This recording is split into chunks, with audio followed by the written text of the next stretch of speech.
नमस्कार। आज का मोटिवेशनल वीडियो है, मंजिल मिलेगी ज़रूर। यदि आप सही रास्ते पे चल रहे हैं तो मंजिल ज़रूर मिलेगी। आपको मंजिल ना मिले ये हो ही नहीं सकता। आपको मंजिल ना मिले ये हो नहीं सकता।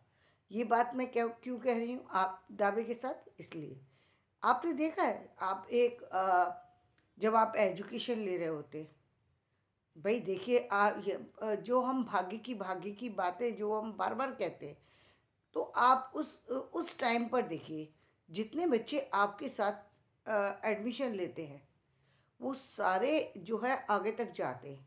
बेशक कभी कभी उनको अ, एक दो बार ज़्यादा उनको एग्ज़ाम देना पड़े, क्लियर करना पड़े, कई कारण होते हैं, वो पीछे रह जाते हैं, लेकिन फिर भी वो मंजिल तक पहुंचते हैं। जिस एजुकेशन को लेने के लिए उनका टारगेट है वो उसको कंप्लीट कर पाते हैं। वहाँ भाग्य आड़े नहीं आता। क्यों नहीं आड़े आता? क्योंकि सही मंजिल पर जो व्यक्ति चल रहा है, जो जिस व्यक्ति के कदम भटके हुए नहीं है, सही रास्ते पर है, उसके साथ साथ भाग्य अपने आप बदलना शुरू हो जाता है। भाग्य किससे बदलता है? कर्म से। और आपका कर्म सही है, आपके कर्म सही रास्ते पर जा रहे हैं, आपका भाग्य कैसे गलत हो सकता है? आपका भाग्य गलत हो ही नहीं सकता।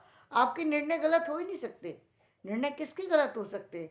जो जो एजुकेशन तो ले रहा है, लेकिन एजुकेशन का ये नहीं पता कि मुझे लेना किस तरीके से।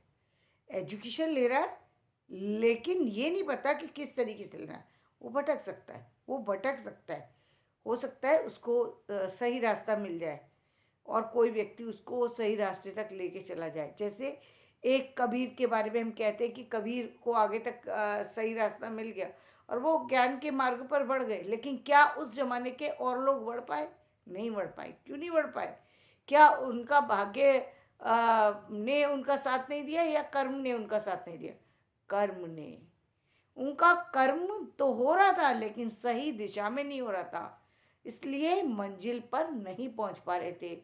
मुझे जाना है, जो है, मैं चाहती हूँ डॉक्टर बनना और मैंने एडमिशन ले रखा है किसी और विभाग में। यदि मैंने किसी और चीज़ में एडमिशन ले रखा है, मुझे डॉक्टर की डिग्री कैसे मिलेगी? डॉक्टर की डिग्री के लिए मुझे साइंस की नॉलेज होना ज़रूरी है। मेडिकल के मेडिकल कॉलेज में एडमिशन लेना ज़रूरी है। जब तक मैं एडमिशन नहीं लूँगी मेडिकल कॉलेज में, मैं चाहे किसी कॉलेज में ले लूँ, चाहे किसी यूनिवर्सिटी में ले लूँ, मैं डॉक्टर नहीं बन सकती। मुझे डॉक्टर बनने के लिए डॉक्टर जैसी एजुकेशन लेनी होगी। यानी इसका मतलब ये, आप इसी तरीके से अभी आप आध्यात्मिक का देख रहे हैं। आध्यात्मिक में सिर्फ वही लोग, चाहे वो बच्चे या बड़े, वही लोग आगे सही सफ़र पर जा पा रहे हैं जिनके या तो पीढ़ी दर पीढ़ी कोई बुजुर्ग ऐसा रहा है जो किसी बड़ी जो है, मतलब किसी बड़े पद पे पहुंच गया, तो उसको मालूम है कि यहाँ तक पहुंचने के लिए क्या रास्ते होंगे। वो अपनी पीढ़ी दर पीढ़ी लोगों को बता सकता है। कभी कभी आपने सुना हो, है ना, जो हम कहते हैं कि भाई कहते हैं भाई ये फलाने गुरु का शिष्य है। क्यों कहते हैं? क्योंकि चाहे वो आध्यात्मिक हो, चाहे वो किसी और तरीके के हो, लेकिन यदि आपको आध्यात्मिक में भी सिस्टमेटिक यदि आपने एजुकेशन ले ली, उनको मालूम है कि इस बच्चे को क्या बताना है, और बच्चे ने भी यदि वही रास्ता पकड़ लिया सही ढंग से, तो वो फिर वो मंजिल से कभी नहीं भटकेगा। वो उसका रास्ता बिल्कुल सही होगा, क्योंकि उसको उसका एक रास्ता चुन दिया ना कि आप भाई आपको ये काम करना है। जैसे अभी आप देख रहे हैं बहुत सारे से लोग श्रीमद् भागवत के प्रवक्ता हैं, बहुत सारे लोग जो हैं गीता के प्रवक्ता हैं, श्रीमद् भगवत गीता के। बहुत सारे से लोग जो हैं वो रामचरितमानस के प्रवक्ता हैं, लेकिन श्रेष्ठ प्रवक्ता वही हैं जिनको गुरु बराबर मिले हैं, या जो पीढ़ी दर पीढ़ी जो परिपाटी चली आ रही है, उनके परिवार के कोई बुजुर्ग जो हैं वो किसी बड़े उस पर रहे हैं, तो उनको उस जगह से उनको सही शिक्षा का जो है वो ज्ञात हो रही है। अब लोग गुरुकुल में जा रहे हैं। गुरुकुल में जाने जा रहे हैं गुरुकुल में, अब बहुत सारी चीज़ों की एजुकेशन दी जा रही है, अच्छी बात है वो लेकिन मूल बात ये है कि वो शिक्षा से वंचित वो लोग रह जाते हैं जिन लोगों को सही शिक्षा नहीं है। अब किसी ने कह दिया कि सत्यनारायण की कथा कर लो, तो कभी सत्यनारायण की कथा कर रहे हैं, कभी कोई और कथा कर रहे हैं, कभी बड़े बड़ी उम्र में पहुंच जाते हैं, लेकिन उनको किसी एक चीज़ का सही ढंग से ज्ञान नहीं हो पाता। यानी वो भटके हुए लोग हैं, उनको ये नहीं पता वो योग्य हैं लेकिन योग्यता का सही उपयोग नहीं कर पा रहे हैं। उपयोग कौन कर पा रहा है? जिसको कि एक सही रास्ता मिल गया, चाहे कि भाई एक ही बस इस रास्ते को पकड़ो और तो आप इसको ही करना है, बस इतनी ही गाइडेंस चाहिए। कई बार व्यक्ति खुद से बहुत ही जो है, यदि परिवार की वो चीज़ परिपाटियों को देखता है तो अपने आप ही बढ़ता चला जाता है। कहते हैं कभी कभी जो कहते हैं ना कि जो है ना बी, बी, जो जो व्यक्ति हर तरीके से समर्थ है, उसकी उसकी संतान तो हर तरीके से समर्थ होगी ही होगी। क्यों? क्योंकि उसने वो चीज़ें देखी हैं, अपनी कल्चर से वो चीज़ें देखता हुआ आ रहा है। तो वो जब यदि उसने 24 घंटे उन्हीं चीज़ों को देखा है, ऑब्जर्व किया है, तो कहीं ना कहीं उन चीज़ों का प्रभाव साथ में लेकर चल रहा है। तो ये तो रहा उन लोगों की बात जो कि सिस्टमेटिक चीज़ों से अलग है। लेकिन जो लोग सिस्टमेटिक पर ही हैं तो उनको मंजिल ना मिले, ऐसा हो नहीं सकता। आप देखिए कहाँ जाके भटक जाते हैं, भटक कहाँ जाते हैं। अब जैसे एक बच्चा जो है वो गांव से आया हुआ है, एक बच्चा शहर से आया हुआ है।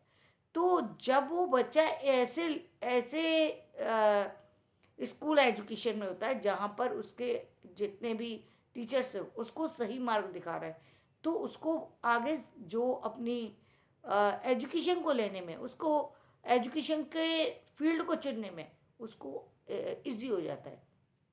बहुत सारे से टीचर क्या कहते हैं कि आप डिप्लोमा कर लीजिए।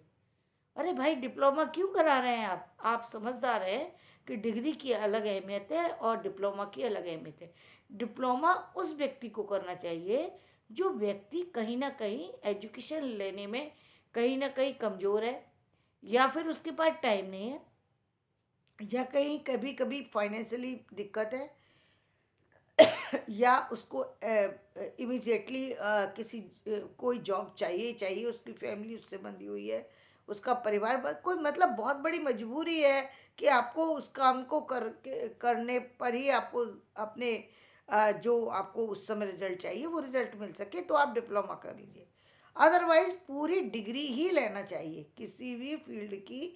यदि ईश्वर ने आपको सही ढंग से अ, अ, बनाया है, आपके शारीरिक रूप से स्वस्थ है, मानसिक रूप से स्वस्थ है और फिजिकली और हर तरीके से आप स्वस्थ है, तो आपको अपनी जो है वो एजुकेशन कैसी लेना चाहिए? वो वो जो है डिग्री लेना चाहिए। डिग्री लेने से क्या फ़ायदा होता है?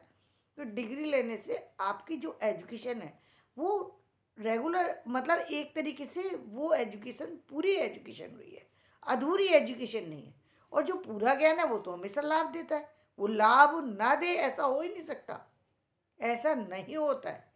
वो अब इसके बाद भी क्या होता है? अब जैसे इसके जैसे जैसे एमए किया, जैसे पीएचडी कर ली, लेकिन फिर भी ये नहीं पता होता बहुत सारे लोगों को कि इसके बाद भी मुझे चुनना क्या है। कई बार बीएड भी कर लिया, नेट भी कर लिया, पीएचडी भी कर ली, अब व्यक्ति कंफ्यूज है। कंफ्यूज यदि हो गया तो फिर उस वो मार्ग से भटक जाएगा। तो कंफ्यूजन को 10th और 12th में ही ख़त्म कर देना चाहिए कि मुझे करना क्या है। यदि आपको ये पता है तो आप चाहे कितनी भी एग्ज़ाम 2 बार दे दें, 3 बार दे दें, 4 बार दे दें, कोई फ़र्क नहीं पड़ता। लेकिन आपको वो चीज़ निश्चित रूप से मिल जाएगी जिसके लिए आप निकले हैं। ऐसा कभी नहीं सोचना चाहिए कि ये तो हो ही नहीं सकता, मैं तो कर ही नहीं पा रहा ये। ऐसा नहीं होता। दूसरे बच्चे कर सकते, आप क्यों नहीं कर सकते? कर सकते। आपने अपने आप को आपका कॉन्फिडेंस कहीं कमज़ोर हो रहा है जिसकी वजह से आपको ये लग रहा है, लेकिन आप पहले से लेकर के चलिए और उसकी तैयारी समय रहते करते रहिए। तो वो जब आप लास्ट में करेंगे तो आपको बहुत ज़्यादा एफर्ट्स नहीं लगाना पड़ेगा, कम समय में ज़्यादा लाभ आप प्राप्त कर सकेंगे। और अच्छी डिग्री यदि आपके हाथ में होगी तो कोई कहते कोई माई का लाल नहीं है जो आपको आपके आगे बढ़ने से रोक सके। जो हम भाग्य भाग्य चिल्लाते हैं, भाग्य तो कर्म से बनता है। पूर्व जन्म में हमारे हो सकता है कि गलत कर्म हो जिसकी वजह से परेशानियों का सामना करना पड़ा हो, लेकिन इस जन्म के जो आपके कर्म है वो आपको आपको भाग्य को बदलने में पूरी तरह समर्थ है। चाहे वो किसी भी तरीके की प्रॉब्लम हो उसको बदलने में समर्थ है। कर्म ही बदलते हैं व्यक्ति को, कर्म ही आगे के जीवन में आपको बदलेंगे, कर्म ही इस जन्म में आपको बदलेंगे। तो आपको अपने कर्मों को बदलने की जरूरत ये नहीं है कि एक गलती हो गई तो हम उस गलती को रिपीट करते चले जा रहे हैं, उसी पर प्रहार करते चले जा रहे हैं। अपनी कमजोरी की जो अपनी कमजोरी का कारण है वो खुद को ना मान करके दूसरों को मानते चले जा रहे हैं। पहले कारण आप होते हैं कि आपने दूसरे की बात क्यों सुनी, आपने दूसरे के कहे के अनुसार क्यों कर लिया। भाई आप आपका जीवन था, आपने ऐसा क्यों मान लिया कि मैं कमजोर हूं, मैं ये नहीं कर सकता। आपको चुनना पड़ेगा, चुनना पड़ेगा, आपको कॉन्फिडेंस लाना पड़ेगा। आप मजबूत हैं। हो सकता है कभी कभी बहुत सारे से कारण हो जाते हैं जिसके कारण से कई बार मार्क्स कम रह जाते हैं या कोई है, तो वो कोई बड़ी बात नहीं है। जब आप सामने खड़े होंगे आपकी प्रतिभा बता देगी कि आपने मेहनत की है या आपने मेहनत नहीं की है। हो सकता है किसी कारण से व्यक्ति भूल जाए, किसी कारण से दूसरी फील्ड में चला जाए तो उसकी एजुकेशन पे उसका प्रभाव आ जाए, लेकिन फिर भी प्रतिभा कभी मरती नहीं है। आपकी जो एजुकेशन है आपको सही ढंग से लेना चाहिए। और इन केस यदि किसी कारण से आपको डिग्री मिल गई और आपकी एजुकेशन में आप खुद जानते हैं कि आपने उतनी ईमानदारी से नहीं मेहनत की है जितनी ईमानदारी से आपको करनी चाहिए थी, तो आप वापस से अपनी उस एजुकेशन पर दोबारा से स्टडी कर लें। इसमें इतना बड़ा समय नहीं लगेगा क्योंकि डिग्री तो आपके पास है।